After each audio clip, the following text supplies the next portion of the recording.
Welcome to the Republican Professor. This afternoon, we have with us our honored guest, Savannah Wolfson. Good to have you on, Savannah. Thanks for being here.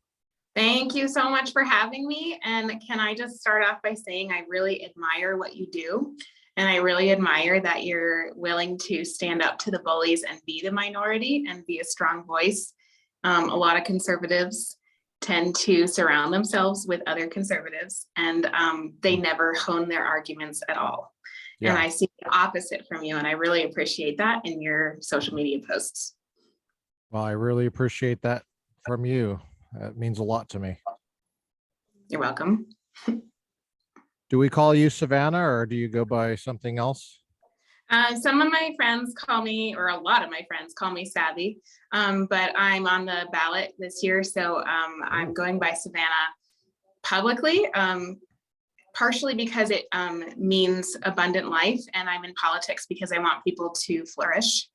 Also because it's Savannah on the ballot, and I don't want people to get confused, like Beto O'Rourke versus Robert O'Rourke. Yeah, gotcha. Maybe he lost some votes because they didn't know it was Robert. I'm sure that's why he lost all his votes. It's not because he's a terrible person or anything. He got a lot though, much more than I was comfortable. You know, he's running. Isn't he running for like governor right now too in Texas? Yeah, of course, he'll never stop. No, he's got all that energy. What does he got to do? He doesn't have a job. He's rich and he doesn't. What else is he going to do? That's his personality. He's not interested in wealth. He's interested in power. That's okay. Right. Well, anyway, it's not about him. It's about you. And Savannah, which means abundant life. You're on the ballot for which office? I'm running for state. Yep. It's Colorado State House District 26. It's a brand new district. It's swing, and it's one of the most targeted districts in the state because it really could go either way. It just depends on who shows up to vote this year. Thankfully, Joe Biden's campaigning really hard for me. When I started it, I think it was 2 points Democrat leaning, and now it's 2 points Republican leaning. And I think as the year progresses, that will get even more extreme. So. Yes, that makes sense. As the year progresses, it will become more Republican. That sounds great. Progress. I love it. Yeah, well, I'm very picky about words like you are. So I like that you're using progressives in the right context, because I don't think progressivism is progressive at all. I think it's regressive. So yeah, the only progressive thing about progressivism is the word, the spelling of it, not the meaning of it, but the spelling of it. What do you think about progressivism? You've thought about this. You're a state house candidate in Colorado, my home state. Woohoo! You're in kind of a rural area though. I grew up in the suburbs of Littleton, which is in Jefferson County, Jeffco for short. Yeah, because people are so damn lazy in Colorado. We can't say Jefferson County. We're always looking for just shortcuts. Like it's too long. I can't say Jeffco. How about that? Yeah, that's better. So side note though, I actually have a friend who's running for state senate in where you used to live. If you want me to connect you, his name's Tim Walsh. Is he a good guy? He's a great guy. He's a liberty-minded guy, and he wears a belt buckle that has the "Don't tread on me" snake. So you should interview him too. Yeah, but I'm in Oak Creek, which is like 30 minutes outside of Steamboat Springs. It's a coal mining and agricultural town, and then a lot of people also are remote workers or they work on the ski slopes. And my district is Route County, so that's my county. Eagle County, most of it. So that's like Vail, Gypsum, and then we have Moffat County, which is Craig, and Dinosaur, and all those little towns in there. Wow. And do you have Rifle? I don't have Rifle. Oh, I know, but I have Rio Blanco County, which is Meeker and Rangeley. So a lot of people that know people in Rifle. You do have Rangeley. Oh, that's cool. So you have Rangeley. Oh, yeah.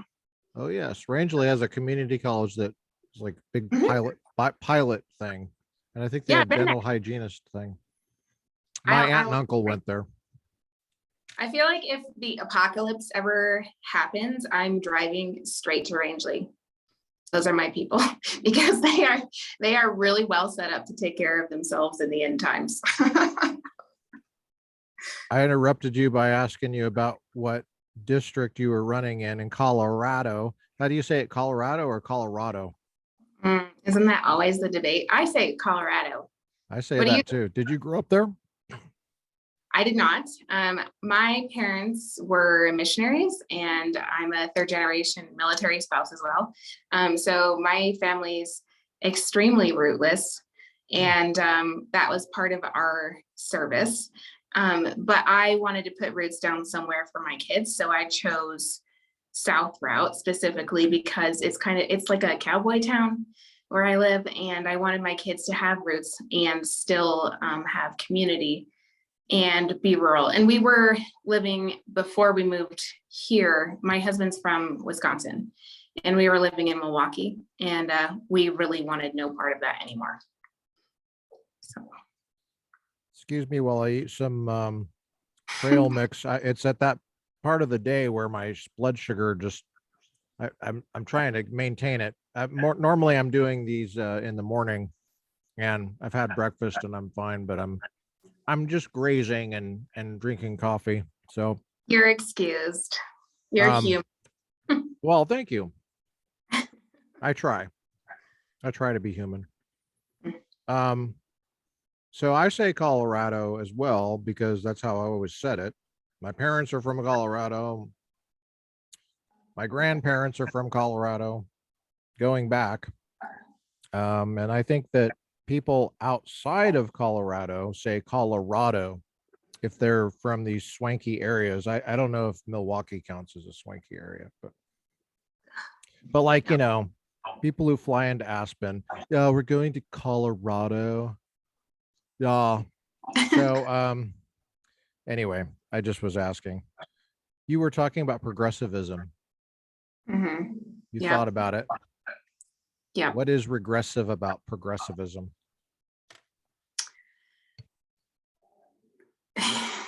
You know, I think a lot of no pressure. Now, well, I think a lot of progressives think that we're moving into the future and that we're evolving as a human race into better and bigger ideas that are, in their opinion, more moral. A lot of their ideas, though, are not new, and they have killed many people. And then also, if you look at their theories, especially surrounding race, they take us, I would say, back to a time where people are more segregated.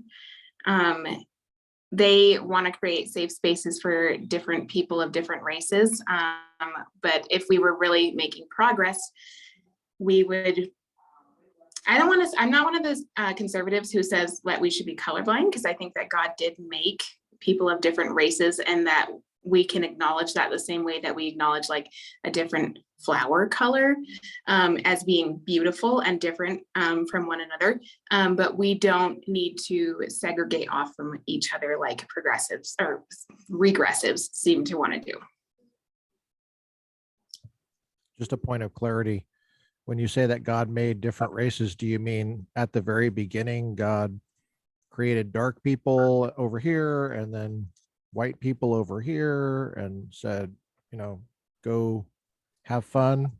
Or do you think that God created the first human and man and woman, and then the races kind of developed after that? Or what do you mean? I mean, I guess because sometimes people say God created black people kind of separately. Yeah, no, I'm not saying that God created black people like separately, in that sense. But there is a bit of racism in evolutionary theory. And I actually learned that from you. So maybe you would like to talk about it more than I would. Because I'd never thought about it until you said something about it once, and I went, "Oh my gosh!" I actually gave you a pretty hard question, but it was kind of rooted in what you said about God created the races, and I think it's good to get that clear.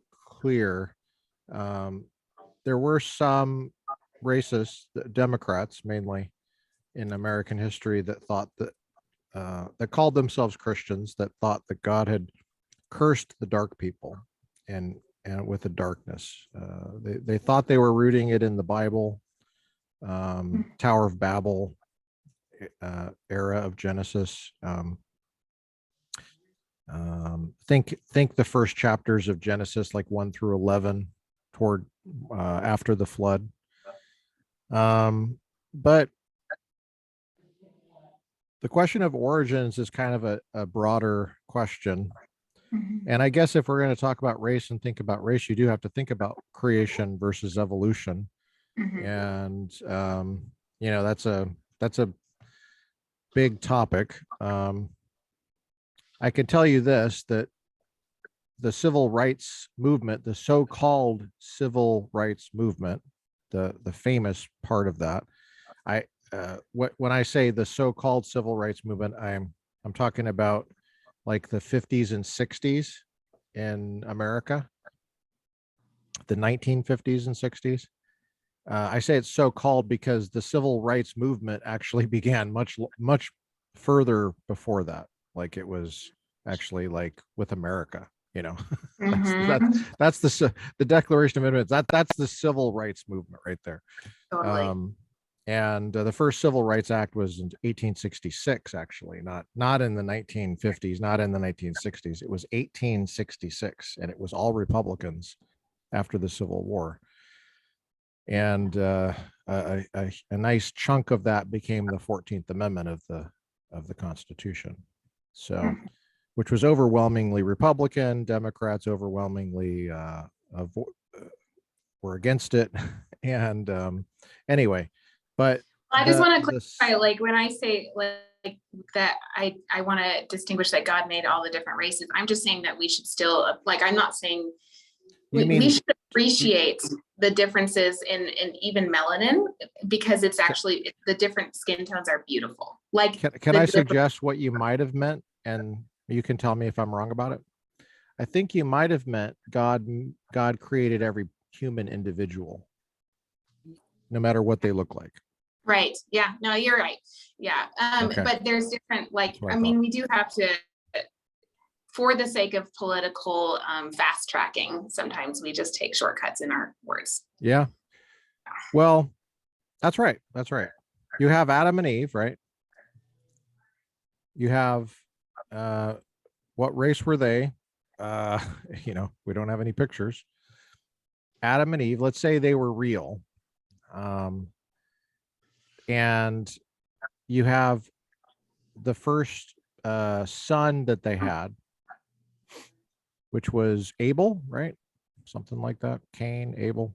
The first children of Adam and Eve. Well, they were, anyway, we know the names of some of them. Yeah, we don't know which ones are actually first, because they might have had a girl too. Yeah. Oh, I can tell where you're going with this. I can tell where you're going with this.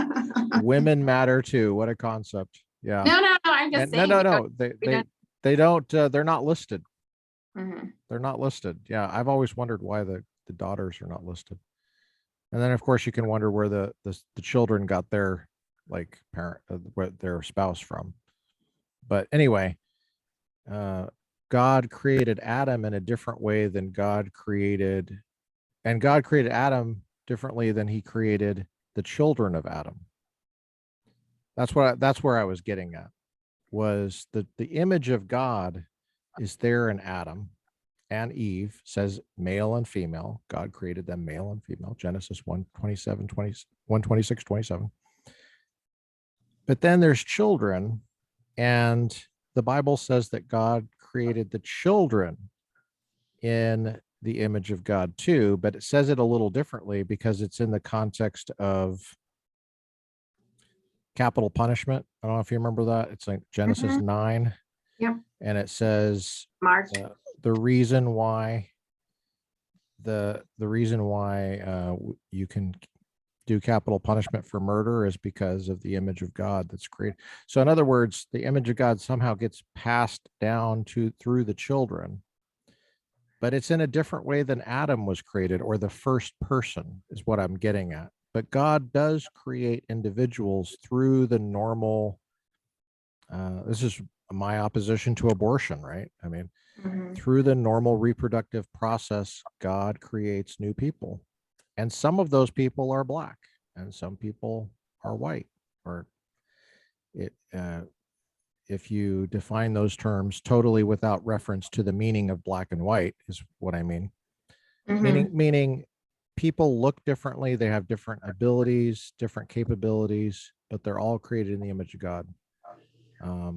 So I don't really think of groups of people having rights. Exactly. Yeah, because the smallest minority, as Ayn Rand said, is the individual. Oh yeah, that's a great quote. Yeah, but she takes out the creation in the image of God part in all of her writing. Quite unfortunate. Hey, I got this email.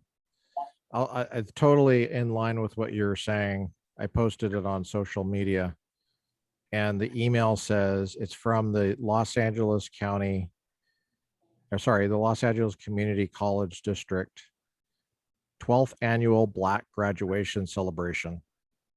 I'm getting this email. Dear LACCD community, that's LA Community College District community. It's a city of Los Angeles. It's that time of year again. The Los Angeles Community College District African American Outreach Initiative Program. Wow, a program is proud to announce the 12th annual Black graduation celebration. It's at a church, by the way, in Los Angeles. Isn't that interesting? There's a government program. It's going to be held at a church. The last time I heard racism in a church, I was in South Africa, and it shocked me. Like, it totally, completely blew me away. The guy across from me actually said something about how Black people are different because they're closer to monkeys. And I'd never, growing up, never heard anybody express anything like that before. And he was saying we should have separatism. And I'm very grieved to hear it from a church in America. Yeah, well, this is actually a government program. This is the Los Angeles County, sorry, not county, keep saying that, I don't know why. Los Angeles Community College District, which was my employer. It's a government, it's LA City. And they are having a Black graduation. They also have a lavender graduation for the lavender people. The LGBT. Oh wait, this is a real thing. IA plus. I mean, they keep adding letters, and now they're adding plus signs and division signs.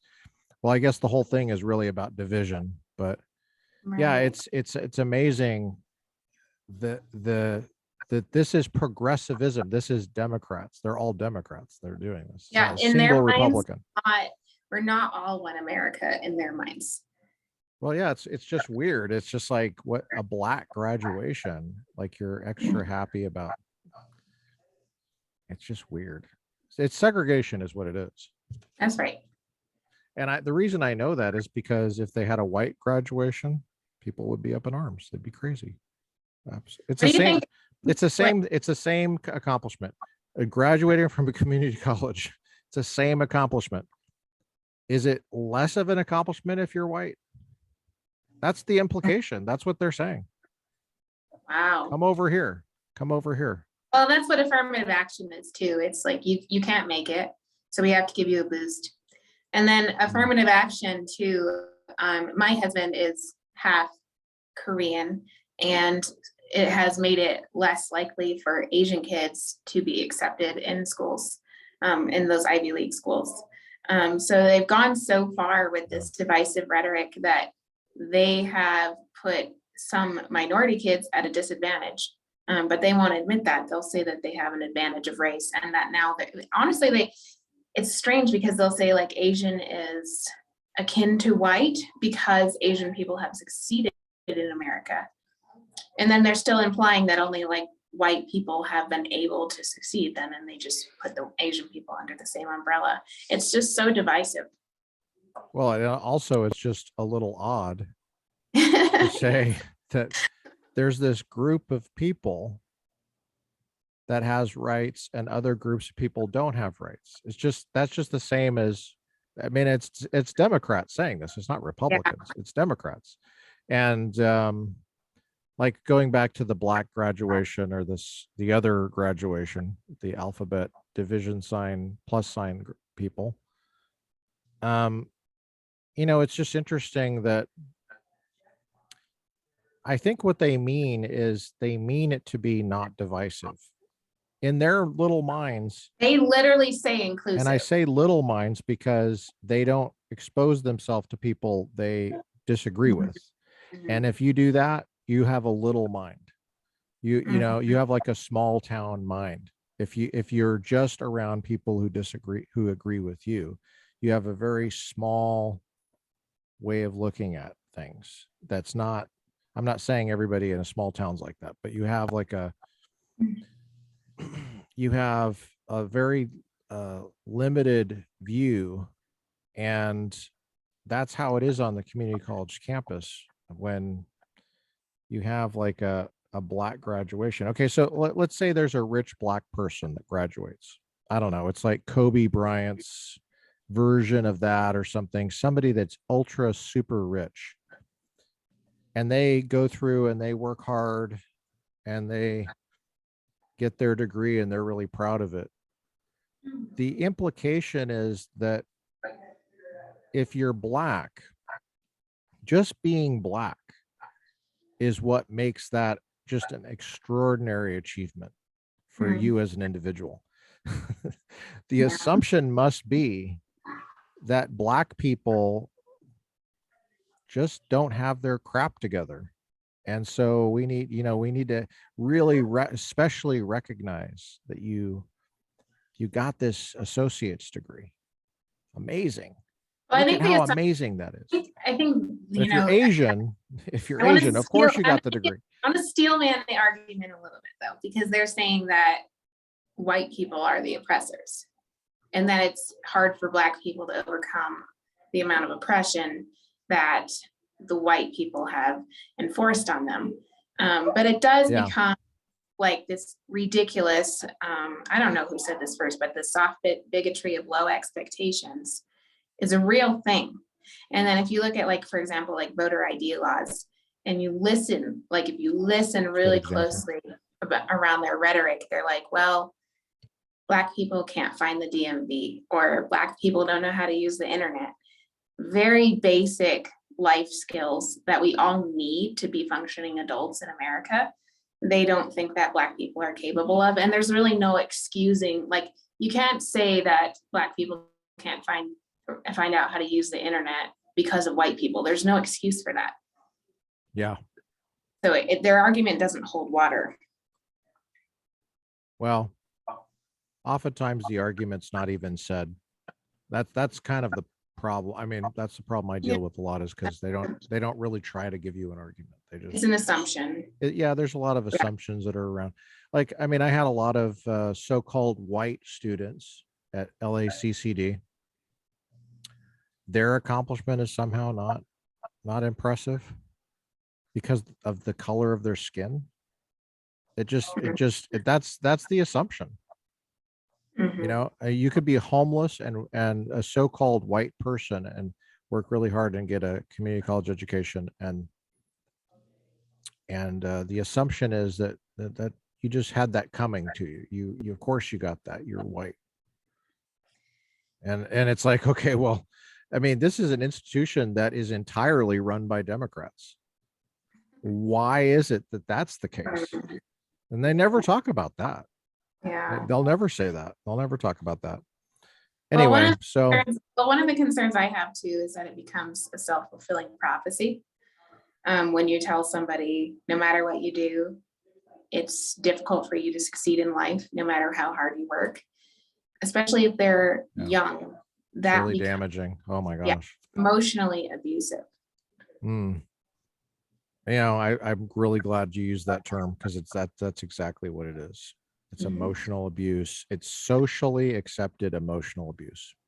It is. And then the same thing to white kids, to say that no matter what you do, you are going to be oppressing children of color.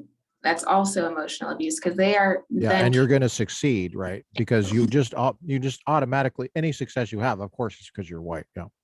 Yeah. And then they're carrying shame for something that they can't change about themselves, for something that they didn't choose, their skin color.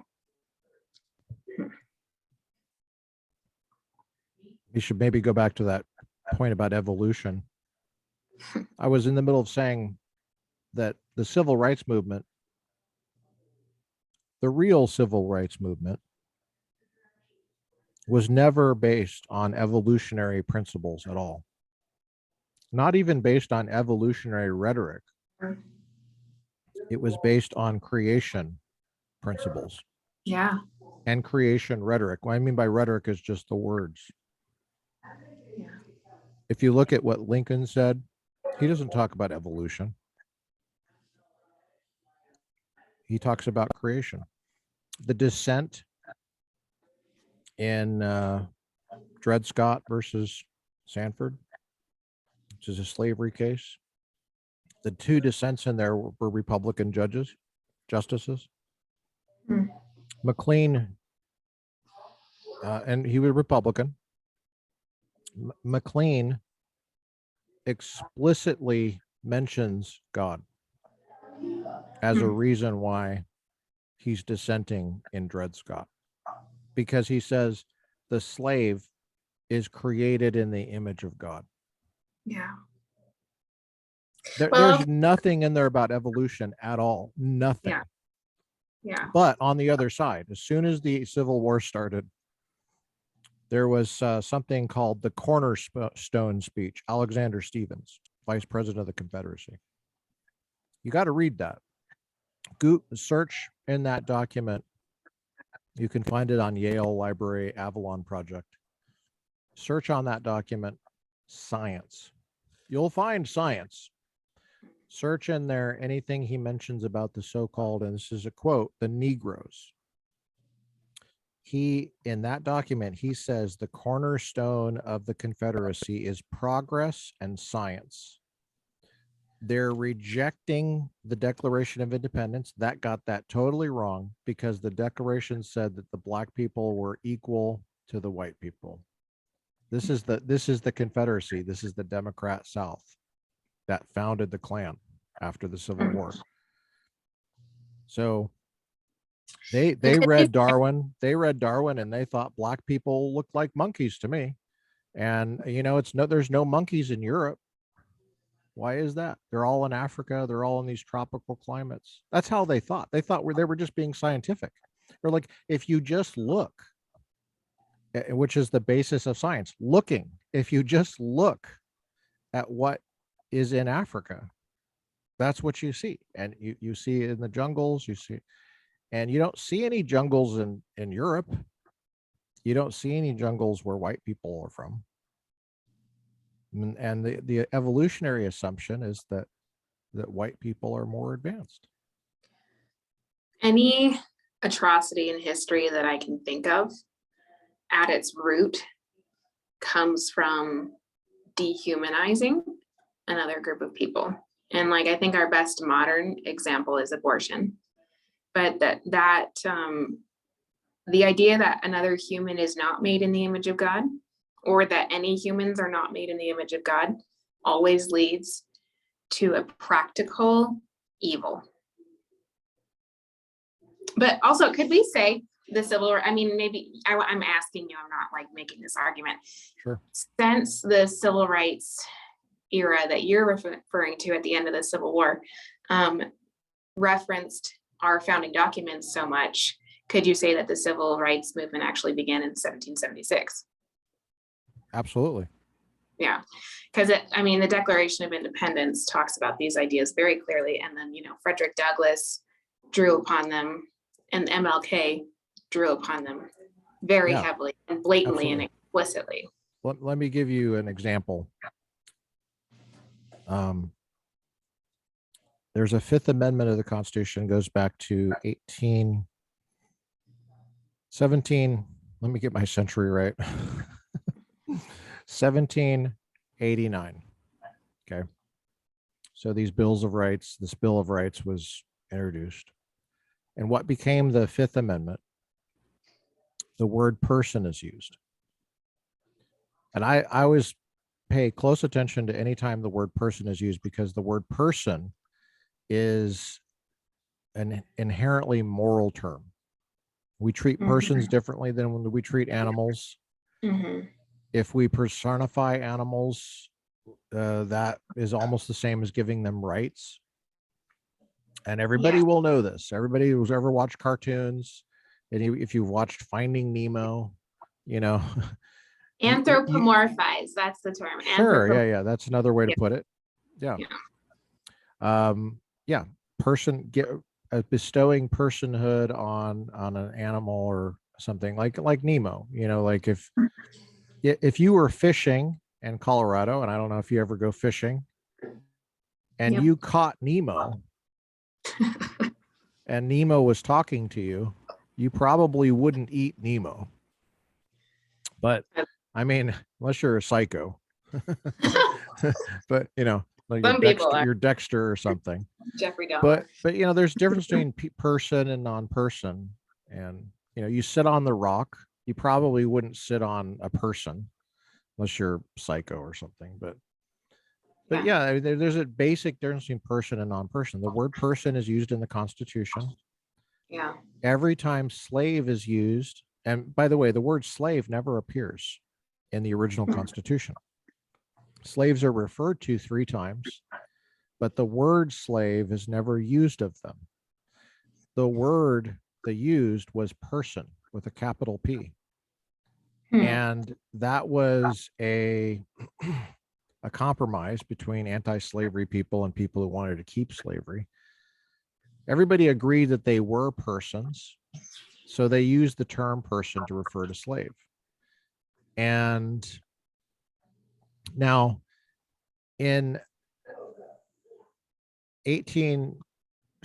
again, let me get my century right, 1789, the Fifth Amendment has the word person too. And it says, no person, I'm paraphrasing, no person can be deprived of life, liberty, or property without due process of law. No person, that includes all persons, no person can be deprived of liberty without due process of law. Okay. Well, but slavery by definition is depriving someone of liberty without due process of law. That's what it is. So some people are born into slavery. There's no due process of law for that person. They're born without liberty. They cannot have property. And many were deprived of their lives. They were killed as slaves. They were killed after being kidnapped from Africa. So right there, even in the Fifth Amendment, is the root of this principle that slavery is wrong. It's wrong. Now that had to be worked out and fought over, because it turned out not everybody wanted slavery to go away. So there had to be a political fight. And that's why you mentioned abortion. I thought that was interesting, because there's a political fight about that today. And I'm not sure how that advances your candidacy there for House in Colorado, but what would you say to someone who is so-called pro-choice who otherwise wanted to vote for you? Well, that will be a common scenario. I do take a strong position on abortion. It is not the only thing I'm talking about. So if we agree on 90% of the issues, I'm your political ally. Practically speaking, it would be extremely difficult to go forward in, I almost said backwards, because I would be undoing laws. It would be very difficult to move forward and to give babies human rights in Colorado anyway, because I won't be in the majority. But I would say to those people to please consider the humanity of the child. And I'm running partially to protect children's rights. And our culture has a serious issue with putting the whims of adults ahead of the needs of children. And it is not just in abortion. It is adults using children as pawns in their divorce, or not recognizing, even just the basic, not recognizing that your child is a separate human being with rights apart from you. And we saw it a lot during COVID policy as well, where children were asked to bear all the burdens of society, and that was to save adults. And a lot of adults said to me, well, children are resilient and it's only a few years. A few years in a child's life is huge. Babies before the pandemic, their IQ points were on average 22 points higher, and that's not something we're going to just get back. There has been a 24% cognitive drop in infants. And a lot of. How do they of measure that for an infant or a baby? I got that from Dr. Robert, I want to say his last name is McDonald, but I can check it for you after. But there's all kinds of tests that they do on babies. Like even as soon as they're born, they start doing tests on what they can do. But there is also the issue that a lot of preschoolers, if they're asked to draw a human face, will draw just the eyes. And I used to be a special ed reading coach, or it's called a sped para. And a lot of times I would say, like, look at my lips to those children. And we can't do that in masks in school. So just in general, I think children are asked to bear a huge burden in our society for adults. And returning back to that abortion issue, a lot of times people go right to the extreme stories like a rape. And I fully acknowledge that rape is a violation of human rights. At the same time, that's a very small minority of abortions. The vast majority that are happening in this country are to protect the feelings of the parents who don't want to deal with the consequences of their own choices. Right. Do you think a woman has a right to protect herself from being raped, even if it means deadly force? 100%. I do. Even if it means a gun?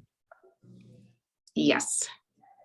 That's gun violence, though. That if you're saying gun violence is okay?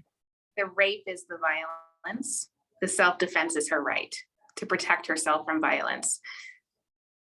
And I think we have to make there's immoral violence, and then there's moral violence, and the moral violence is to protect people. I think self-defense is moral. Because I was made in God's image, and so are you. So the person who is in the wrong there is the person who is attacking your personhood, or who is attacking me.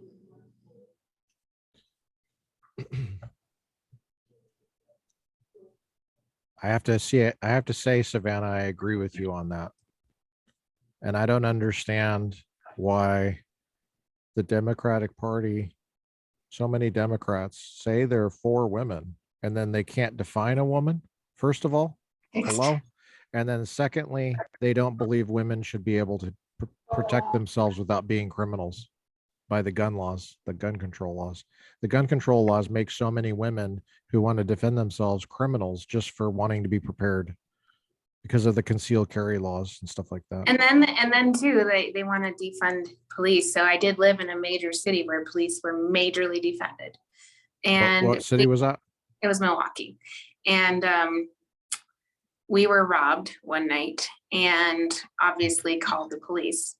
And if you're in a city like that and you're robbed and you're not in immediate bodily danger anymore, I mean, it took 5 hours for the police to show up.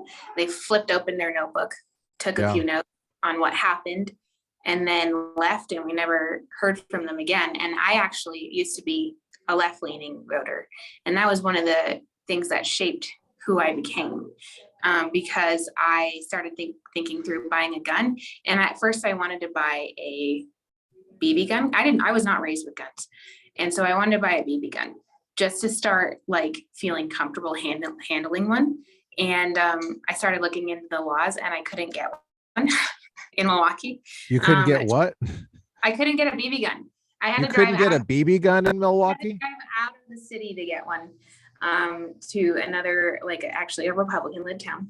And I just started thinking through like these are the people who are supposedly going to empower me in self-defense as a woman. They don't have any resources for me. They don't offer classes on self-defense with a firearm. And I think a lot of them too, they think that you can defend yourself reasonably without a firearm, but that's just a total lack of acknowledging the reality of what bad guys are willing to do to women and with what tools. Because if they have there's a saying, bring a knife to a gunfight, that means you're disempowered. Right. Yeah, that's interesting. The confidence that they would have that you'd be safe without your ability to protect yourself is so far from reality. It is. That person does not belong anywhere near any government power whatsoever. That's right. That's right. The level of lack of self-awareness, or even lack of just awareness of anything, not only yourself. Mm-hmm.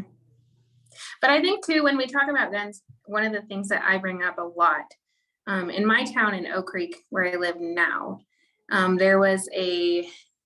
COVID, there was a shooting because the Democrats did not want prisoners to get COVID.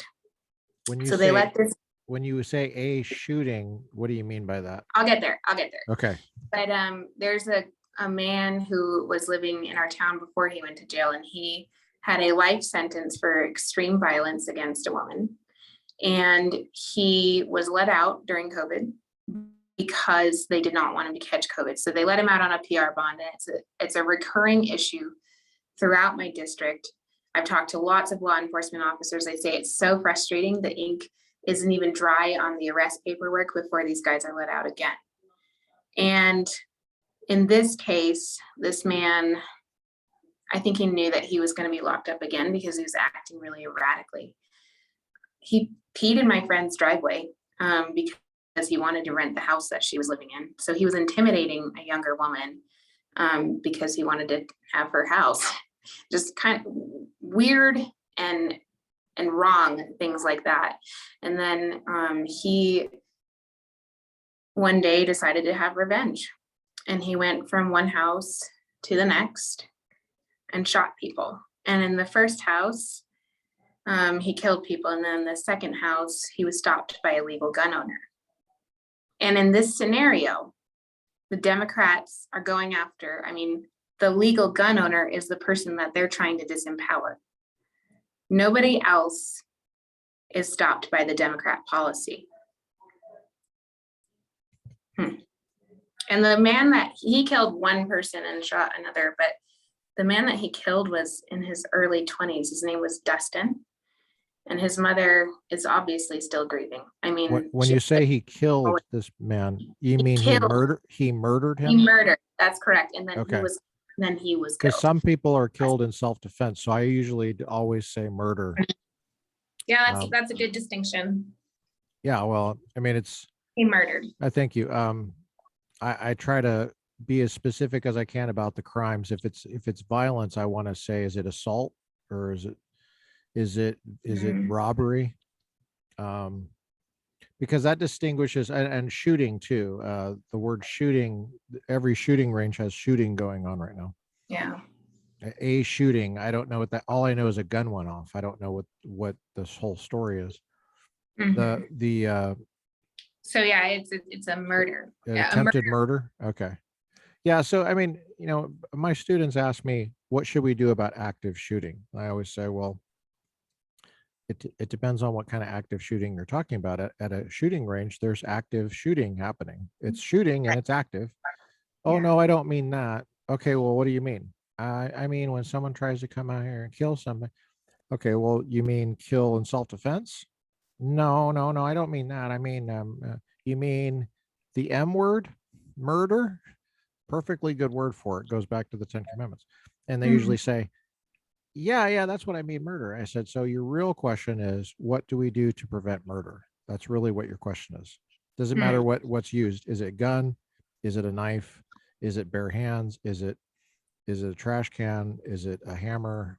what do you, is it a car? And they usually say, yeah, that's what we mean. But especially with guns. Okay, well, the way to prevent murder would be to, how do you think these guys are normally stopped when it happens? Do we have any record of how that happens? What happens? Well, sometimes they kill themselves. Sure, they that's possible, but what else? What are the other options? Well, someone else comes and kills them. And what's the method? With a gun, I guess, but is that called murder? When you stop a murderer with it, what you're stopping a murder with a gun, is that what you're doing? Is that murder? Now at some point I have to tell you, some people say yes because they're so confused, but most people don't. Most people say those kids didn't grow up in Sunday school. No, that's not murder. Okay, great. So having a gun, preventing murder is not murder. Yes. Okay, so how about that? I always like that you're very particular about words. They just hate guns. They just hate guns. That's what it is. They don't like guns, and guns scare them. Guns are what scare them, not the guy with the gun itself. Mm-hmm. So anyway, sorry. Mm-hmm. But thank you. Well, words are very important, because if people don't have a sense of what they're saying, and in my experience, a lot of stuff is just like with the abortion, pro-choice. I mean, okay, well, what are you talking about? What choice are you talking about? I'm pro-choice. Choice for who, too? Yeah. So you're talking about whether to wear a mask? Is that the kind of choice you're talking about? What to do with your own body? So wearing a mask, like on an airplane, are you pro-choice about that? No, because you need to protect other people. Oh, so we need to protect other people. Oh, interesting. What's another person? Goes back to the word person. It's amazing how simple it is when you get down to it. What do you think of people using the word liberals to describe people that are illiberal? Ooh, I like that. Love that. And I love how you just turned that around and started interviewing me. What a boss. Well, I have a lot to learn from you, I think. I mean, you're quite a bit more educated. That's you should be. You should have your own podcast, I think. I do not. Time. Maybe someday. Someday. Well, I don't use the word liberal. I don't either. Kind of is my pet peeve. Yeah. I mean, sometimes if I know that the person will understand what I mean by it, then I might use it. But generally speaking, I don't. Like in an educational context, I don't. Yeah. I don't use the term conservative either, though. I noticed that other people will call me a conservative, but I don't call myself a conservative. Okay, so but the word conservative is so muddy, and I had a specific use for it, and then I realized most of the time people are hearing something else. So I can see why you don't use it, but you use the word Republican really, really, really proudly. Do you have any frustration? I'm proud of the history of the Republican Party. I'm not embarrassed about it. Do you have any frustrations with the modern Republican Party at all? Depends on what you mean by modern. Current. Let's use that word. Current? Yeah. How current are you talking about? Like today's Republican politicians. There's nothing that happened today that I'm aware of that would make me embarrassed. Here we go again. Okay. Sorry, I'm not. I don't mean to be a pain. I just. I think what you're saying is there any reason not to be a Republican? I think is what you're saying. Oh no, definitely not, because I am. Oh, okay. All right. Okay. And I view part of my candidacy as working to improve the Republican Party, and part of my issue that I'm kind of skirting around, and I'll just get right to the point, is that I don't know that all Republicans, I know actually that all Republicans are not necessarily looking to conserve the Constitution. And they're more about electing somebody who has an R next to their name, which I understand.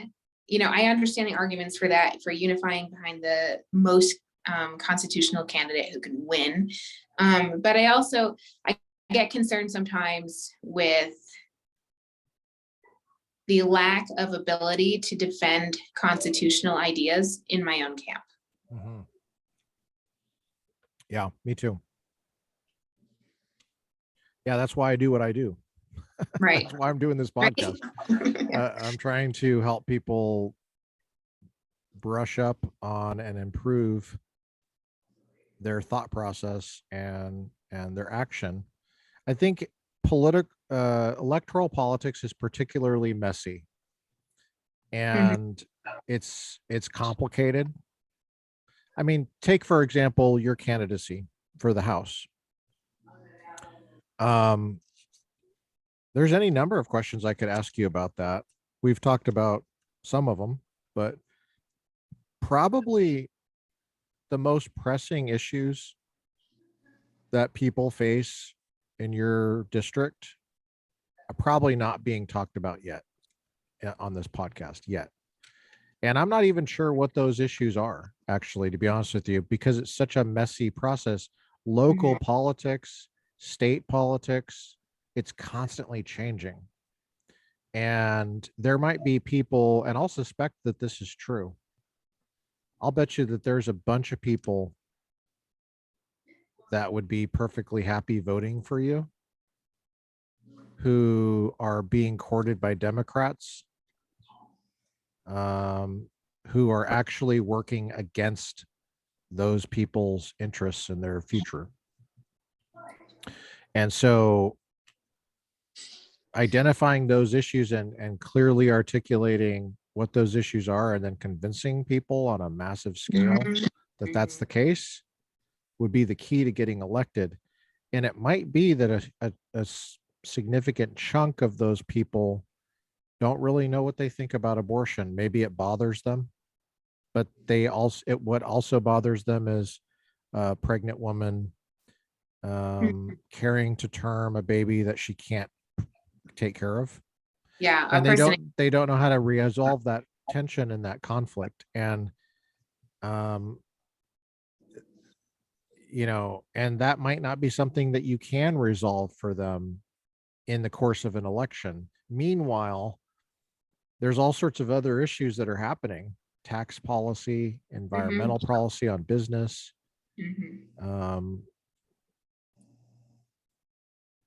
What are some of the other ones? Firearms policies, about being able to protect yourself. Affordable housing is a big one in my district. Housing. Okay. Yeah. Basically what the government has plans to do to you and why, or what the government has plans to allow your children to do and why. Yeah. That's constantly changing. And so it's very difficult to, for an average person just holding down a job, to try to get reliable information about that. Yeah. No, that's especially with today's media being what it is. Yeah. Because if you haven't followed things really closely for the last 15, 20 years, you might think you could get informed by turning on NPR. I almost spit my water out. I'm glad I didn't. And NPR is basically a government-funded podcast. You can get so much great information, great perspective on podcasts these days. I don't know why anybody would listen to NPR. I mean, I don't know why anybody would fund NPR either, because. Well, would it be, I mean, how much of it is taxpayer funded? It gets enough where they fight for it. Yeah. They're fighting for it. You guarantee. You threaten to take away funding for NPR. They're fighting for it. So it's enough for that. Yeah. I listened to NPR a lot when I was in Milwaukee, and I hadn't listened to it in 5 years, and I turned it on a few months ago, and they were openly pro-choice. And I wondered if I had. They're Democrats. Yeah. Well, it's a Democrat show. But I wondered if I had progressed or if they had gotten more blatant. No, I mean, they're they've always been Democrats. Yeah. Democrats are very good at hiding that they're Democrats sometimes. See, this is the context for the Republicans that you're concerned about, you're upset they're not towing the line. Well, look at what they have. I'm upset that they can't define what a right is. I'm upset. Well, look at the context. Look at the schools. Look at the Republicans send their kids to the same schools Democrats do, except for the Democrats. And those schools are designed to pump out little Democrats, and so much of Hollywood is designed that way. So the NPR is certainly designed that way. And there's never been more pressure on NPR than there is right now from podcasts, because there's so much to choose from.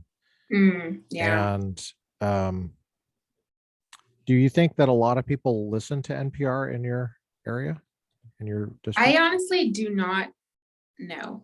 Okay. But where do they get their news? What do you think? They read the paper, or they So there are newspapers in the district, and there is radio in the district, and there is NPR. I think what I hear most from people is that they're reading the local paper, but then I think most people don't focus on local issues as much. Okay. And I think that's a nationwide issue, is that our sort of like consciousness as a nation is always focused on the federal level. So like Fox News and, CNN and whatever, people turn on the TV and they talk about the president, but aren't informed about their county commissioners. Right. And as conservative, constitutionalists, Republicans, whatever we're called today, I believe in local solutions for local issues. And I think most people I talk to think that's a really reasonable thing. But then when you want to get them involved in local politics, they have a really inconsistent view. And then because they're like, oh, I just don't want to be involved. I don't want to be bothered with it. But if your principle is local solutions for local problems, then you are the person who's supposed to be bringing those local solutions to the table. And you should be going to your local school board meeting, city council meeting, or county commissioner meeting, whatever you have time for. You should pick at least one of them and start going. Would you say you're pro-business? Yes. What makes you say that? Can you give a specific example? I believe that capitalism is the only system that allows humans to be moral, and that all government intervention takes away the option of being moral, because being moral requires your free will. And so I'm pro-business in the sense that I'm pro-capitalism. I'm pro where the markets want to go, because I think that businesses actually are serving people's needs, and that we should allow them to serve people's needs so that humans can flourish. And then if they're not serving people's needs, guess what? I don't buy their product, and nobody else does either. And then they go out of business, and that happens naturally. A lot of small businesses went out of business because the government shut them down in the last 2 years. What's your feeling about that? I think that COVID was a gigantic transfer of the wealth in our country from the middle class to the already very wealthy. And that was You're saying that Amazon is a wealthy company? I think so. And here's, I don't have an issue with Amazon existing, right? But I remember too, AOC saying something like, this is the failure of capitalism. I'm like, this is literally socialism. Socialism is government control over private industry. And what's the problem with socialism? At its root, it's based in envy. Okay. But anyway, But isn't capitalism kind of based on that too? Like if let's say I look across the street and I see this guy's driving a brand new, used 2014 Toyota pickup truck that I want. And now I'm pro-business, so that just motivates me to make my business stronger so I can have one of those too. Okay, so I'm very careful how I said that first initial thing about capitalism. Capitalism is not inherently moral. It is the only system that allows us to be moral. Okay. And there's a difference there. Because you can do evil things under capitalism. And then you can have feelings of envy under capitalism, and that could be your motivation. But you could also be motivated by other things. And here's something really interesting. I think, I've heard some Christians say, like, well, capitalism is the best system under our broken human condition. But I actually think capitalism is the system of freedom. And we are created by God to be free, and to trade with one another. And I actually think we'll have a capitalist type system once the world is healed. I think a lot of people don't realize that economics is really just about incentives. And whatever economic system you have, there's going to be cost benefit. There's going to be some trade-off that you have. There's going to be incentives in place that push people or pull people in different directions. Socialism will just give a different set of incentives. And what I mean by socialism is just the government has a greater and greater control over your daily life, including all the marketplace decisions. Of the means of production, I think, is but not just that's very abstract. But what I mean by that is the marketplace decisions that typically are associated with business.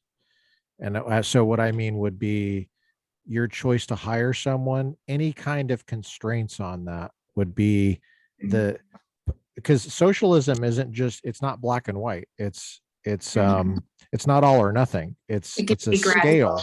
Sure. Yeah. And we're already quite high on that scale. Yeah. Because there are so many regulations already in place over the marketplace. Like, the minimum wage is a good example. In no case can you legally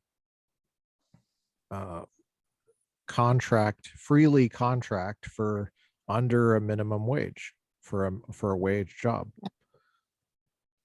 That's a constraint on your freedom. Maybe the best example though is healthcare.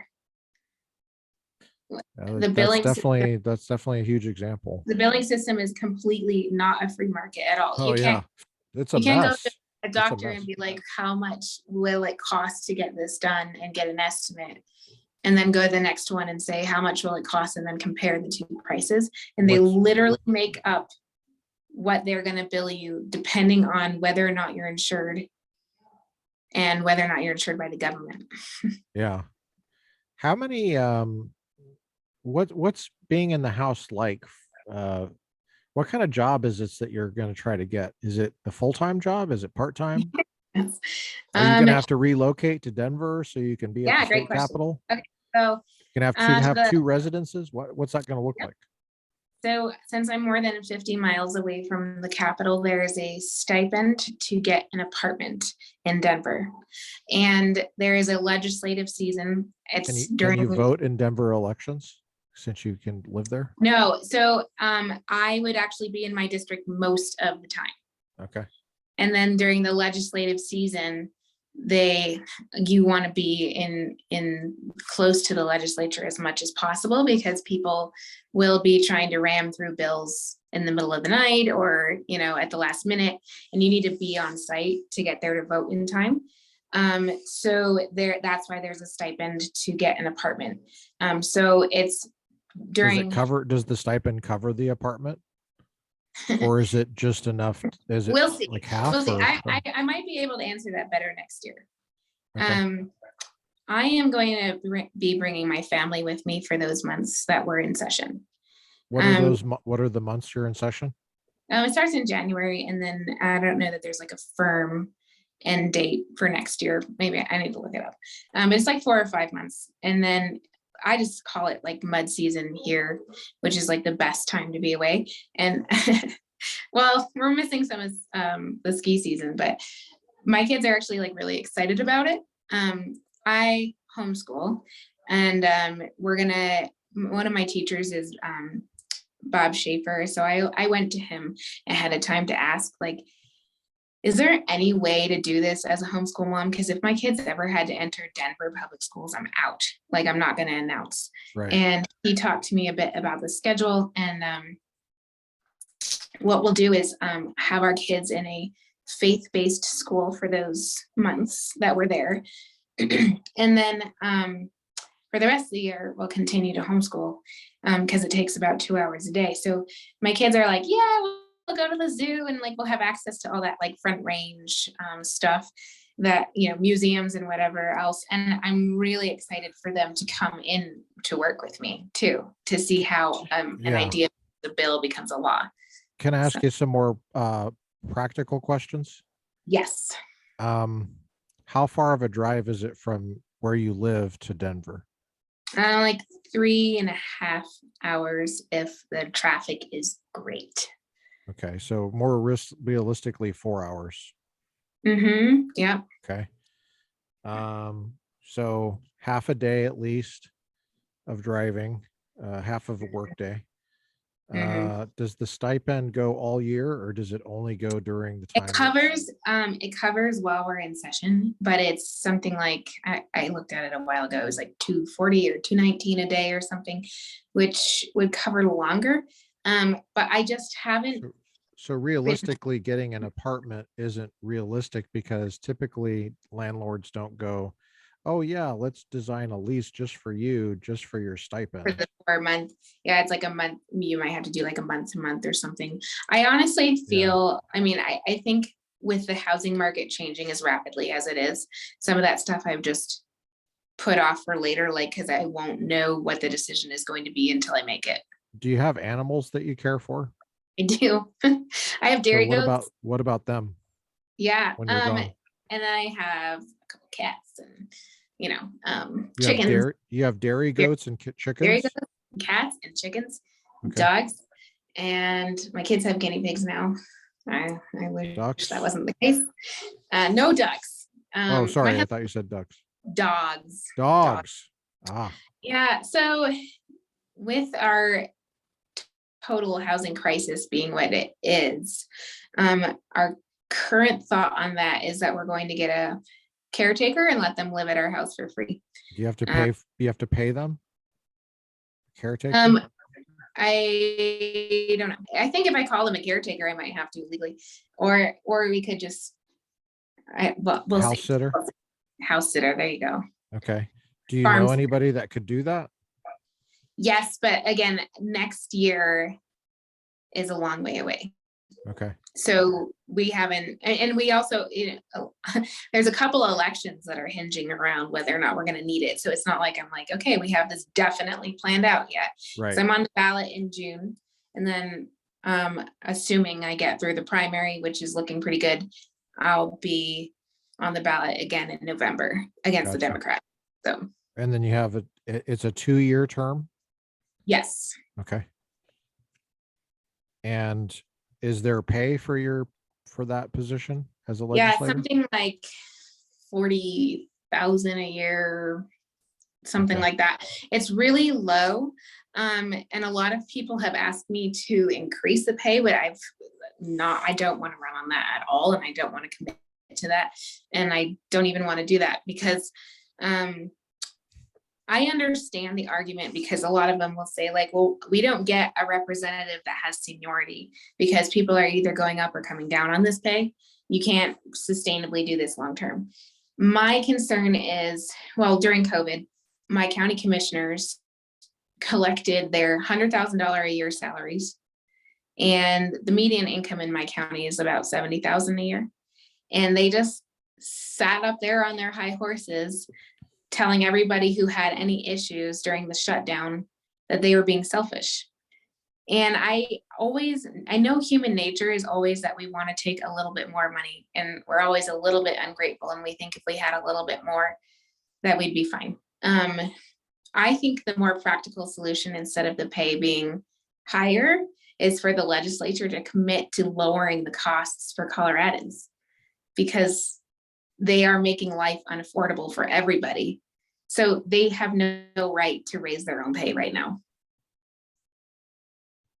Okay. I'm going to give you an argument on the other side to think about. I'm going to say that the folks in these sensitive positions are constantly tempted by corruption, and the more pay, the less temptation of corruption. That's the first thing I would say. The second thing I would say is that the low pay only hurts the average person running for these kind of things. Rich people are not worried about this at all. I think the second argument, it would be only rich people that could do this, and you don't want that. Yeah, so the second argument is much stronger, because I think the temptation for corruption doesn't go away with higher pay. Well, it is actually it's probably, I think it's more than you realize. The reason that we pay judges so well is because that's a huge problem. Huge problem. You don't, but just think about this. You have a federal judge that's barely making it, like on, I don't know, 120 or something. Maybe they have a decent home or whatever, but you don't want a judge to even think about that. So that's why we have judges that are making like 265 or something. It's not even an issue. It's not even an issue. And I actually do think the pay needs to be higher, but my commitment is that that would be in the control of the citizens and not me to raise my own pay constantly. Well, you don't have to argue against me. I'm just giving you considerations on the other side so that you think about it. It's when you're in the legislature, that's your job to spend money. And part of it is your own salary. Yeah. And that's just part of it. And if people think about that too much, if that becomes too much of an issue, I would say they're probably not thinking about other things that they should be thinking about. And if you're, I just listed out a bunch of really practical things. And in my opinion, I still don't have a clear understanding of how you're going to do this realistically. That alone is a reason to raise the pay. Yeah. Because if it's going to affect someone like you, then it's going to affect somebody like, somebody else. I mean, it does. Do you own your own home? Yes. And it does limit. What about somebody that doesn't own their own home? They can't be. My family's finances, thankfully, are set without this position. Yeah. It does limit people who notice, can't do that. I'm giving you an argument on the other side. Yeah. You don't want people that are set only to be able to do and this. Actually, some of our campaign finance laws too make it so that ordinary people can't run. And they said that they were taking big money out of politics, but what they ended up doing was making it so that people like Jared Polis, our governor, can write himself a $27 million check to get elected. Are you talking about federal or state law? Our state law. But the only way that's going to be changed is if people can actually run and make it, and they're not homeless. Because you got a 2-year term, and can you imagine if you were going to lose your home in 2 years? Would you do it? Would you serve for 2 years if you had a realistic chance of losing your home? I do understand the argument for higher pay. I do get it. I just think right now the priority can't be that, because of how unaffordable the state legislature has made life for everyday people. I agree. I totally agree with you. Since they're moving in a direction where they're constantly trampling on people, I want to move in the other direction first. Well, here's the thing. Here's a political thing. At the average Greasy Spoon diner in the mountains, in the rural areas of Colorado, I can predict, I know exactly what those conversations are going to be like. You got your coffee, you got your hash browns, you got your, eggs you're eating, and you're like, yeah, this Wolfson lady voted to raise her own pay. Yeah, Oh yeah, that's and I got a buck knife on here, and I got the turquoise hanging around my neck with instead of a tie, and I got it. I understand. That's my whole family. I get it. But I'm just saying, at the Constitutional Convention, Benjamin Franklin said, I don't think we should pay the president. And you know what? That didn't fly. And you know the reason why is because they said then only rich people could be president. yeah. That's what you're saying, Ben. That's what you're saying. And it turned out we paid George Washington $25,000 a year, which was an enormous sum back then. The stipend is actually, 200 something a day. George Washington needed the money too, by the way. Yeah. Yeah. Yeah. I mean, you want to make it to where it's a balance, and you might come out on the other side on that, but it is a balance. And what folks in the Greasy Spoon Diner need to realize is if people are realistically going, see, the same thing, the same people in these Greasy Spoon Diners, they're going to be railing against the elites, right? Well, how do you do battle with the elites? How do you do realistically? How does that actually happen? So it only helps people do battle with the elites, in my opinion. Yeah. No, I can definitely see both sides. I think too, there's a big difference between like a citizens initiative too. And okay. Well, you can't constantly do that every time you have to raise the pay. It's got to be it's a legislature. No, you guys spend the money. You guys spend the money. Yeah. Just spend the money. Just say, look, I need this so that I can fight for you. Okay. I'm not rich. Look at me. I'm not rich. So anyway, that's my story. I'm sticking to it. I understand it's politically totally. So yes, hard, if you listen to the practical details of just what the state legislature, of just what that job is, it would not be possible for me to do without a supportive spouse who also has an income.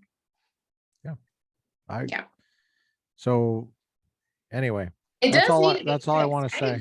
I agree that it needs to be I would respect the Republican that is running and they just come out of the gate and say, we do need to raise the pay. If you see me raise the pay, don't be surprised. Please vote for me anyway, because let me tell you, you have not thought about the practicalities. You have not thought about the practicalities. Get into office, but that's the other thing is like, you have to consider, you have to get there in order to do anything. And if I ran on that, and especially this year, people are really suffering. And like a few weeks ago, I was talking to a mom who could not buy birthday cupcakes for her child because she couldn't fill up her car with gas to go to the grocery store, and she did not know what she was going to do. So you have to think too about messaging. To get into office, you have to have good messaging and to reach people. And most people, I'm going to get like 30 seconds of their attention. Mm-hmm. I'm not going to talk to them about Benjamin Franklin's opinion. It's just not going to resonate. But in your soul, it should resonate, is my point. Now, no, it's a huge concern for me. Like, especially with the campaign finance law being what it is, I can only accept $400 donations. And then, yeah, that's terrible. And this is something like an $80,000 race. So it does make it so that people who can fund their own campaigns run really easily. Right. I agree with you on that. So what are you going to do with the person that can't fill their tank up with gas? What are you going to tell them? You have 30 seconds. Okay. So last summer I was at a town hall with our current representative, and he had voted to increase our gas prices by 8 cents per gallon. And the Democrats scheduled that for after the election, so that you don't know that that's coming until you voted for those guys again.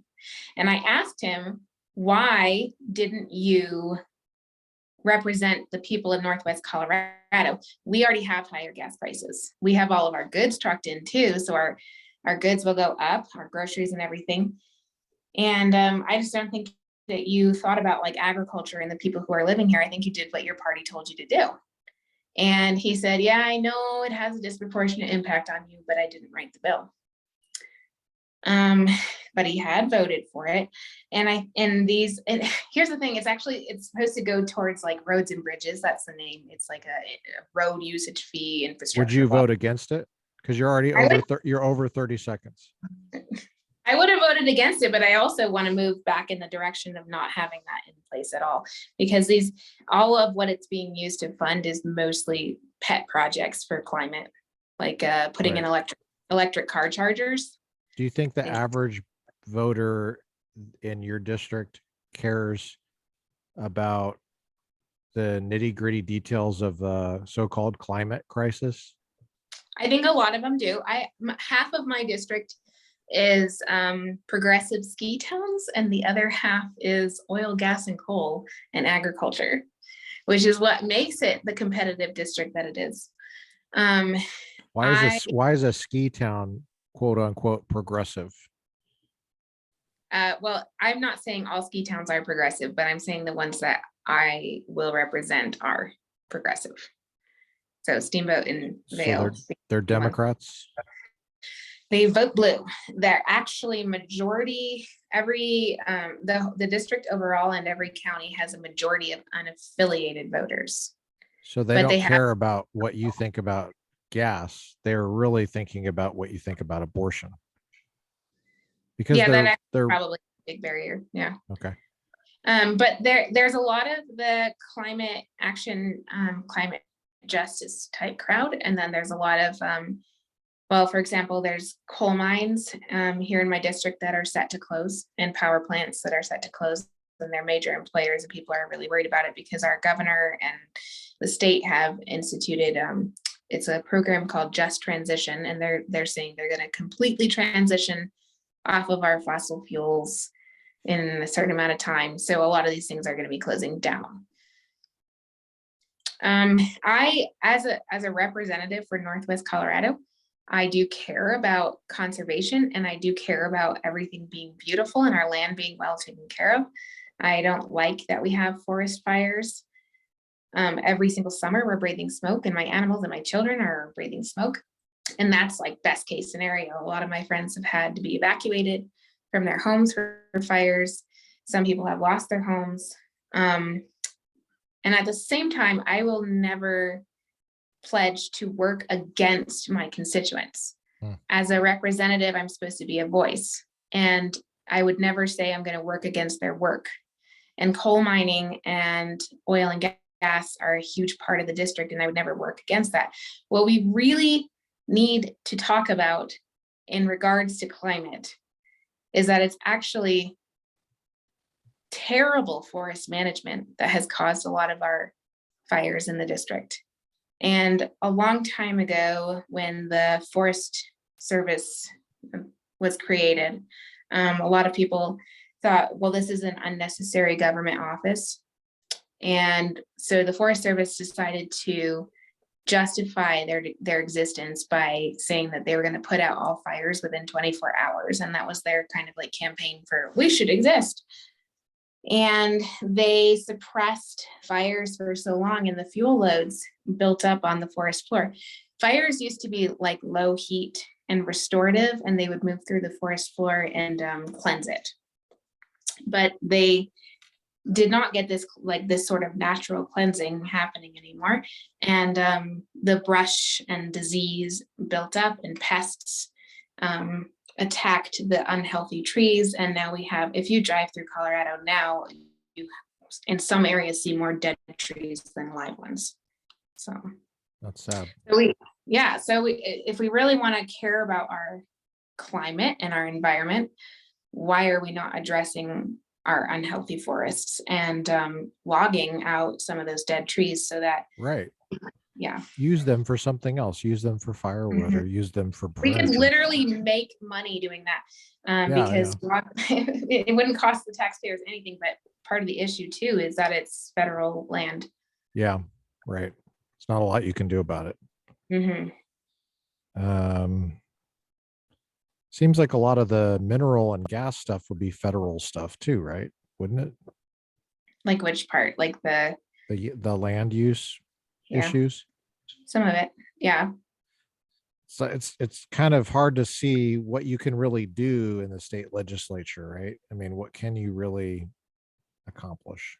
Like what can, do you look at your candidacy mainly as preventing harm No. or, okay. Undoing harm, yes. Well, So let's say that one more time because it sounded quickly like doing harm. undoing harm. Undoing harm. Okay. Yeah, there's a lot of legislation that has passed that has done harm. Mhm. And we have a ton of issues, like I said, with affordability. Yeah. And but I mean, what are you going to do about affordability though? It's 8 cents per gallon. I mean, is that really going to make a difference? I mean, hey, I'm all for it, but it's not going to change somebody's life. I actually I do think that's going to make a huge difference once we have another 8 cents. It's already hurting every cent counts. I totally get it, but that's not going to fill somebody's tank up. How do you, with the issue of affordability going forward, how do you really move the ball down the road in a way that people can say, look at what Savannah did? Okay, there's a few things I want to do. So by the way, it's not just 8 cents when you fill up your gas tank. It's 8 cents when a trucker fills up his gas tank. Yes. And that's huge for our good. Like I said, I'm on board. You convinced me. Yeah. Okay. But I just don't think you can stop there. Yeah. No, for sure not. Another thing I really want to address is our childcare issues in the district, because it makes it so that working families cannot stay. And by the way, the affordable housing issue compounds with that, and it's sort of this horrible domino effect, which I'll get to later. Tell us about affordable housing. What do you mean by that? Government housing? Childcare first. Okay. So for example, I was in a licensed in-home childcare facility yesterday. And she's going over all these regulations that they have to follow. Like, so for example, right now, the Colorado state legislature is trying to pass a law that all in-home childcare facilities have to have a specific water filtration system installed, and that's on their own dime. When stuff like that happens, regulation, they're trying to pass it into law. Okay. Yeah. So stuff like that. They increase the cost of childcare. They increase the cost of childcare exponentially all the time with their regulations. And then she was telling me too, there is no way to legally do in-home licensed infant care in Colorado with their current laws, because there's a law that you cannot have a baby sleep outside of the room that you're in. And you can't even use like a video monitor to check on them, like every half an hour or something. And so you have to, within 10 minutes of the baby falling asleep, you have to put that baby into a crib. So you can't wear them in a sling while they're sleeping, or you can't be like, let's say you took all the kids out for a walk and the baby falls asleep. What do? You're breaking the law. So they can't take children. That's current law. That's current law. Wow. You can't have the baby sleep in the stroller. How do they enforce that? Does a cop stand there with a stopwatch? So enforcement is usually somebody coming in and doing an inspection now and then, but I've talked to providers in this district who say that they simply break the law every day. Okay, so you want to fix that. That's over-regulation of private property. And that's just one of many regulations that she brought up. Like for that seems example, pretty intrusive in the privacy. Let me guess, it's Democrats that are bringing this stuff in. Yeah. Is it Democrats? Yeah, and in Colorado, the Democrats have a super majority. So abortion was based in Roe versus Wade on the right to privacy. Isn't that interesting? So that you don't have a right to privacy in your own home of how you deal with your own infant? No. Do you really do they really believe in the right to privacy? Really? I don't think so. It's somebody else's infant because it's childcare, but yes, but you as a parent don't, yes, that's right. You as a parent don't have the right to choose a day or a childcare provider who does baby wearing or walks with a stroller. You have to choose somebody who would like keep your kid out indoors. This is a business regulation that you're going to scale back. Correct. Okay, cool. I want to. And I actually think that seems unreasonable to me. It is very unreasonable. And for innocent conduct to be criminalized, is it criminal? Or is it just an administrative penalty? I didn't ask about the penalty. That's a really good question. Okay. So it's a business. In other words, it empowers the business to intrude and shut your business down for innocent conduct. It empowers the government to do that. It empowers the government to shut down a business for engaging in innocent conduct, safe, innocent conduct. It criminalizes people who are not doing anything wrong. Correct. Is it criminal but you didn't know if it was criminal? Yeah, you're right. I don't know. Okay. So they are breaking the law. The key thing is innocent conduct is penalized. That's the key thing. Okay. Yes. And too, under the founder system for our country, laws were supposed to be easy to follow. And you all should have like a basic understanding of the same laws, and it shouldn't be like these volumes and volumes and volumes of regulations and laws in order to maintain your innocence. Like when you break the law, it should be that you're hurting somebody. Right. Yeah. And there shouldn't be all these crazy steps for you to go through to have a business. That shouldn't be the case. Mm-hmm. Mm-hmm. Yeah. And childcare is important in that it enables everybody else to be able to run their business. So like the that's a good point. The childcare that I visited that's a really good point. Yeah. All of the kids who were there were the children of restaurant workers. Okay. Yeah, that makes a lot of sense. Mm-hmm. Yeah, that's it. I can see why you focus on that. It's a big deal. Of course, parents want their kids to be protected, safe. Right. But I don't think you do that by weeding out all sorts of normal people that could run businesses that would be perfectly safe. But they just violate some dumb law that some idiot passed. Some group of idiots, I should say, passed. Okay, so that sounds great. That would totally work at the Greasy Spoon Diner. Can I tell you one thing that do the Democrats want to take your guns away and make it harder for you to protect yourself? We have safe, I'm going to use their words, their Orwellian terms, safe storage laws, red flag laws, magazine capacity limits, universal background checks on private sales. We have everything on their wish list except for restricting the owning of like an AR-15, which I'm sure they want to do next. Yeah. So. Well, that's, let me guess, they're going to want you to register your gun at some point if you haven't already. I'm saying that. I don't know that. I don't think I've heard it. Well, that's next. That's coming next. It's definitely on the list. Everything that we're doing is following California at this point.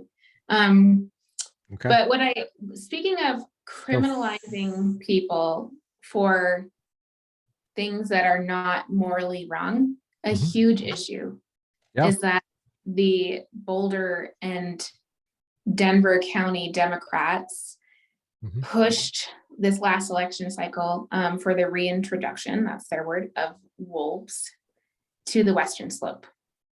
Okay. And in Colorado, we don't have the legal right to protect our property from wolves unless they are actively attacking a person.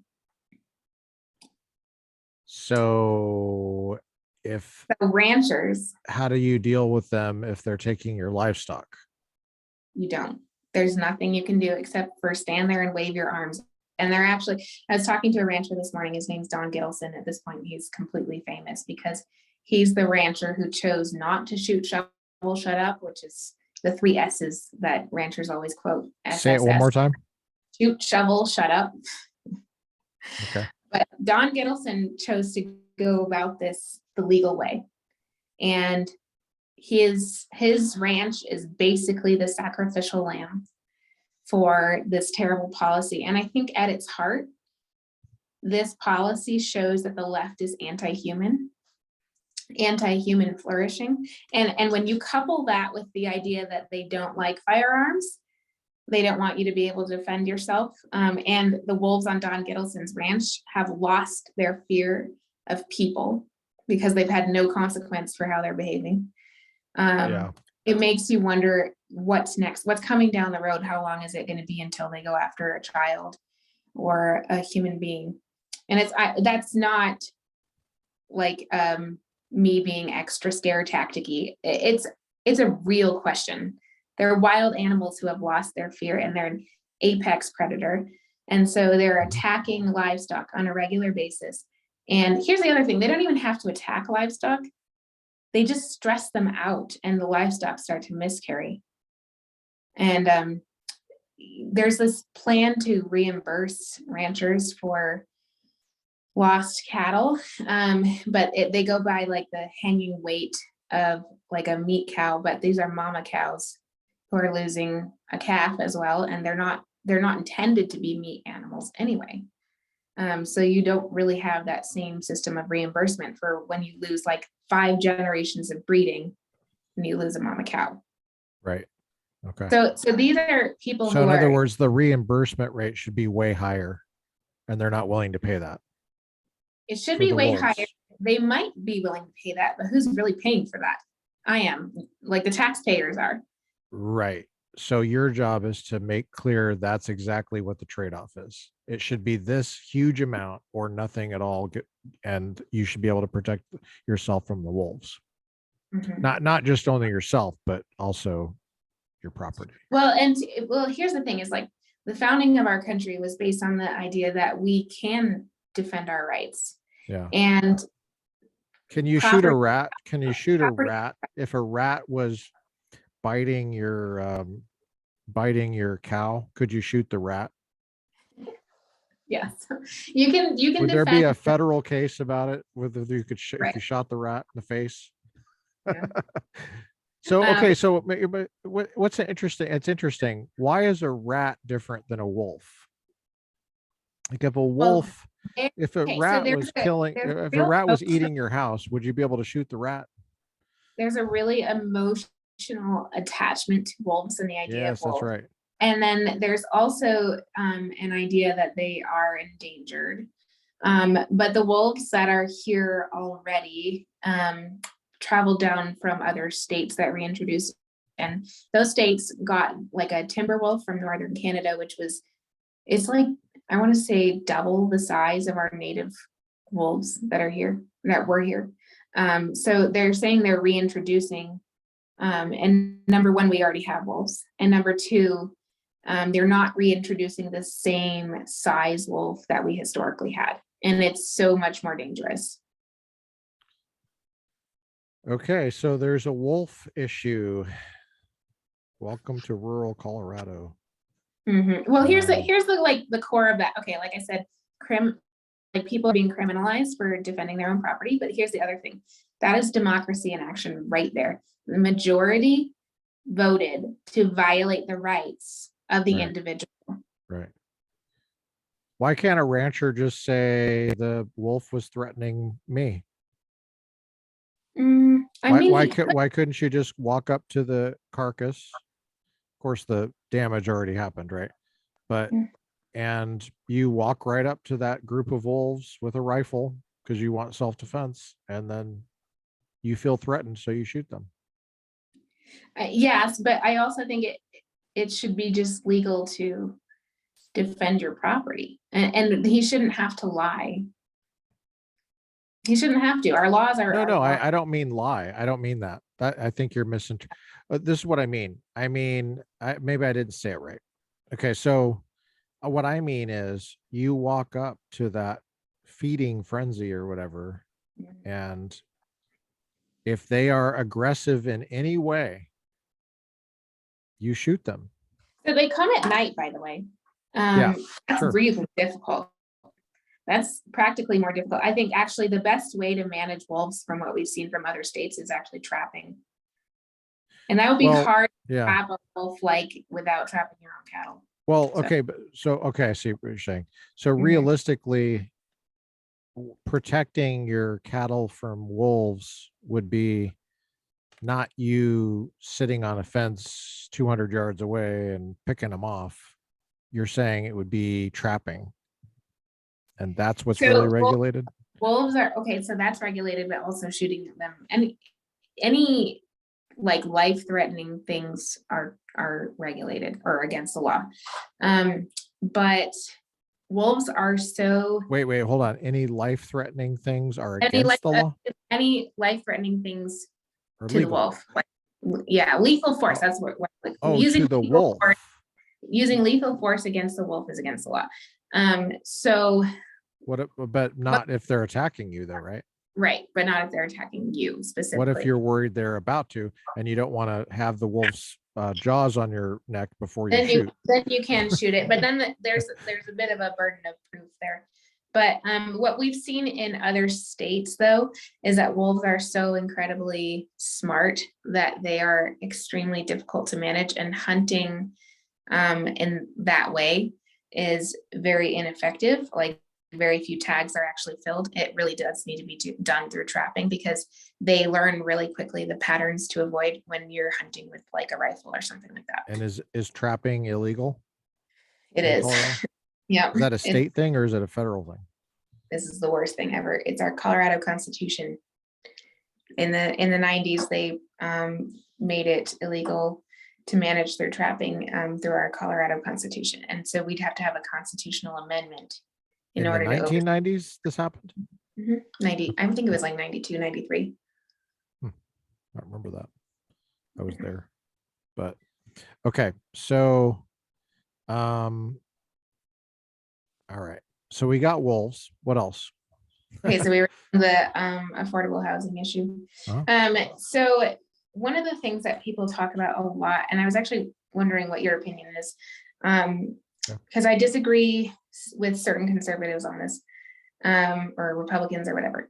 Because I hear a lot of Republicans and Democrats say short-term rentals, so like an Airbnb, are the cause of our housing shortage. I'm not so sure we can prove that that's the main issue. And I haven't seen data to support that actually is the main issue. I think a big part of our problem is regulations on building. So for example, like 5-ish years ago, my husband and I wanted to buy land and put a yurt on it and live in a yurt and then like farm off the land. And there was right around that time, like an ordinance was passed that we had to have a certain amount of square footage, or we'd have to have like 5 acres or more. So they literally mandated that your house has to be like a certain size, because, and honestly, I pictured them just being like, we don't want those poor people. You know, some of their housing regulations to me appear to be favoring the wealthier people who live here, and then they cry about how unaffordable the housing is. Well, and then the Democrat, all they have to say is, oh, we'll put some government funded poor people housing in. And they don't call it poor people, they call it affordable housing. That's what they call it. That's what they call it. It's always their solution. And then something I've noticed is actually they don't even like restrict the affordable housing. Affordable housing. What do you say to that though? But they don't even restrict it to locals. Like, people will actually move here to get into their affordable housing that they've built. So it doesn't solve their housing crisis at all. And the other thing is, like, that's still taxpayer funded. Right. So we're still paying for it. My guess is that there's probably developers that are behind some of these weird housing regulations, because it makes them more money. It does. It increases the real estate value overall, if houses are of a certain like size and caliber. Right. So that's going to be something you have to study. There's two different skill sets here. This is the tough thing about running for office as a legislator. The two skill sets, you have to have both if you're going to be good. The one is how to get elected, and the other one is how to do the good job when you're elected. And they're not the same skill set. Right. The average idiot voter out there thinks they're the same. They're not the same. They're not the same. They're totally different. And so here's what makes it even harder. The skill set that is good at getting elected oftentimes is the exact opposite skill set of doing a good job once you're in there. The person that would do a great job when they're in there, oftentimes not very good at getting elected. And that's because people are stupid. The average person is dumb, or they're not dumb, but they act like they're dumb because they have a very small attention span. And so anytime you're dealing with a very small attention span, it's as if you were dumb, even though you're not. And so it's really tough. It's really tough to get the right people in office. People look for charisma or somebody that they feel like they could be friends with. Sure. But I am hopeful. I got to tell you, I am so hilarious. I'm hopeful that this year, with the economy being the way that it is, people are starting to learn more about like inflation and what that means. Or, I think too, like if we had a figure head of the Republican Party who was like somebody like a Reagan, who does that excellent job of messaging at the same time as introducing good policy and defends their policy well at this, and that he educated people on morality and how their morals played out in politics. If we had somebody like that leading, and it doesn't even have to be in an elected office, then we could make some progress in that area. But I really hope that with the way the country has gone, that people are starting to educate themselves more. Who's your hero for being a Republican? Who's your Republican hero? Frederick Douglass. Okay.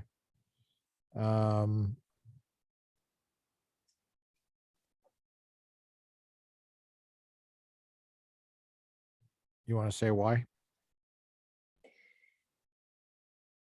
Yeah. Frederick Douglass overcame so much in his life and started out as a slave and freed himself and taught himself how to read and read the founding documents, read the Declaration of Independence. And he talked about cashing in on what this country was founded on. And in our current climate, a lot of people talk about the founding of this country as being inherently racist, but actually the people who are the most effective in fighting back against racism have used our founding documents in order to prove their point that legally they should be allowed to be free. So life, liberty, property, the pursuit of happiness, however, whichever section you want to take it from, Frederick Douglass was banking on the founding promises. Did he believe in climate change? No. What about the elephant in the room? Trump, Donald Trump. What are your feelings about Trump? I voted for him both times, and I don't regret that. And I wish people loved. Why did you vote for him? Hold on. I wish people. Are you a racist? No. I wish people loved their fellow American more than they hated Donald Trump. And I understand that Trump was poor at messaging in a lot of cases. And I also think there's some parts of his personality that appeared vindictive. At the same time, he was kind of a dick sometimes. At the same time, I also think people needed to lighten up about his humor. And I've spent a lot of my life in New Hampshire. And so like the Northeast is sarcastic and dark, and I find it hilarious. And there was a lot of times when Donald Trump would be joking and I would realize he was joking, and everybody else would take what he said really seriously. And I'd be like, no, he's a New Yorker. That's just how they are. But they also completely spun things out of context on purpose. And now you are talking about not Donald Trump, but other people, right? You're not talking about Trump anymore. Yeah. What about him? Personally, I like him. Okay. So in other words, if you were labeled in a little 30-second ad that's going to run against you, that she just likes Donald Trump and she wants to take your women's health care away, and she also hates babies. I get called a fascist. Isn't that fun? She wants you to have AR. She wants kids to die in school shootings, and she wants to take your ability away to abort your own kid. Stop writing their that doesn't ads make sense. Hold on a sec. Stop it. They're going to use all your material. I hope they do use this material. She wants you to take away your ability to murder your own child. Please use that, please. No, but well, what if they just ran like a 15-second ad and they said, Savannah Wolfson likes your ability to be oppressed by Trump. Do you want just Trump in there? You know, that's what they're going to do. That's how they're going to treat Republicans from here on out. Veil. Oh, can I just It'll say work in one Vail, thing? Actually, there was one concern I really do have about Trump. And like, this is a real one. And I wish the Trump crowd would bring it up more often, is that he blew spending out of the water, grew the federal government more than Obama. And that makes it really hard for somebody like me to run on being a fiscal conservative, because people are like, well, Trump said that too. So. Okay. But I think too, like, those 30-second ads, there's never any like nuance. People don't allow for nuance anymore. And I'm hoping that we can move into a direction where there's more nuance, where like you can like somebody and then disagree with them. Yeah. That will never happen in a 30-second ad. It's just impossible. There's nothing about 30 seconds that is nuanced. The way that I think I counter that is just by getting in front of people too, because once they see me, they're like, oh, she's actually not the devil. If people like you, they'll vote for you, even if they don't agree with you on abortion. Yeah. Actually, you just have to get out there and meet people and talk to them. Yeah, that's what I'm working on. Yeah. Look them in the eye, say, I'm from here. Okay. How can we move forward here? What are your concerns? And do a lot of listening. Yeah. You'll win. Yeah. Listening, I think, actually has been more key than anything. Because you will be mistreated by the Democrats, by the way. They won't I'm mistreated. Hey, I'm mistreated by the Republicans too. Like, it's not in the newspaper. Is there another person that wants your spot? Yeah. Okay. Is that person mistreating you? Let's not go there. Okay. Because I don't want to make it difficult for people to vote for that person. Like, if he did win the primary. It's a he? What's the social security? You don't have to say the name, just the social security number. What's he look like? Just give a really good description of what he looks like. Just kidding. Well, we do wish you well. Is there anything else you wanted to mention or talk about? No. How long has this been going? I think we're good. Almost 2 hours. Okay. Wow. Go on. Yeah. I think the library might be closing soon. I'm just not sure. So that's why I'm saying no. Okay. Well, I mean, we still have a few minutes left if you want. I mean, I don't know, whatever you want to. Yeah, we can always have you back. I mean, there's no pressure. Sure. If you get on the ballot, we'll have you back. And I hope the Democrats do for you, Democrat operatives. Any Democrat operatives on the ballot. Watching? Yeah, I mean, after. Oh yeah, June. can I? Oh, I have one more thing I want to say.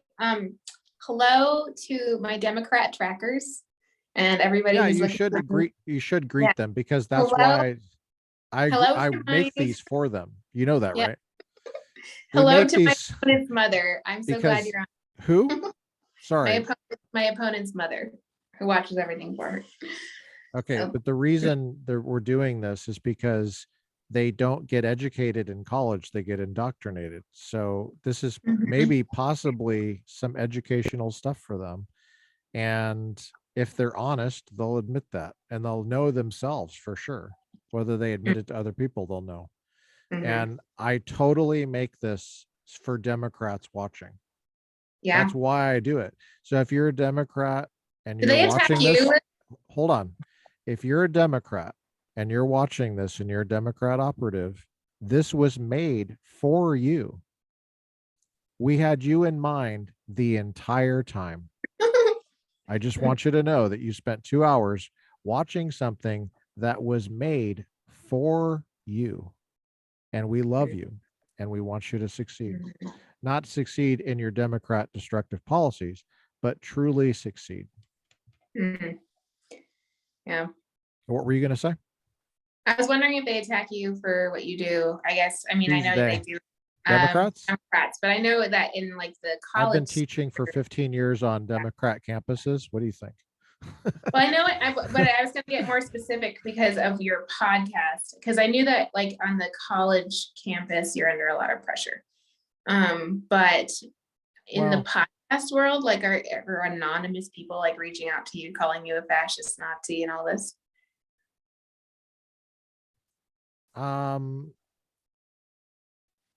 I think that it's just the natural knee-jerk reaction of some people, but typically there's a couple different kinds of Democrats. One is the one that has an attention span, and they typically don't do that.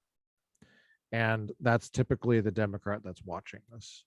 Because the one that would just have a knee-jerk reaction of a fascist or whatever, they don't read books, they don't think critically, and they don't listen. And because they don't listen, they probably don't even know I exist. Does that make sense? Yep. But we do have Democrats watching. So there are Democrats that are going to be watching this. And so I had that in mind the entire time, because I've been in college campuses and every minute of my life was talking to Democrats. So I know how to do it. I have it in mind the entire time, all the time now too. Yeah. Well, I wish you well. It's election in June. What day is that election? I think it's June 28th for the primary. Okay. Yeah. June 28th in Colorado, House District, which one? 26. 26, Colorado. Savannah Wolfson is who you want to vote for. And we'll look forward to having you back in July. Awesome. Whether or not I move forward, I would like to continue talking to you. Okay. Sounds great. I love talking to you. I love your spunk and your commitment to progress, and love that you're bringing a rural voice to the state capitol there in Colorado, and love everything about it. I love how thoughtful you are, how open you are to dialogue and conversation, how open you are to learning. And you mentioned that you're a homeschooler. I don't think that's weird or anything at all. I was a public school person, graduated from Chatfield High School in Jefferson County, but more and more I have lots of respect for the homeschoolers. We've had a few different homeschoolers come on, including Dr. Brian Ray. So if you hate homeschoolers, you can't hate on it until you watch Dr. Brian Ray. That podcast. You can't say that homeschoolers are weird or anything like that. I mean, actually, you're really behind. There's some weird public school families too. Yes. And public school teachers too. Oh my goodness. All right. Yep. Well, thanks for everything. Thank you too, Lucas. Have a good evening.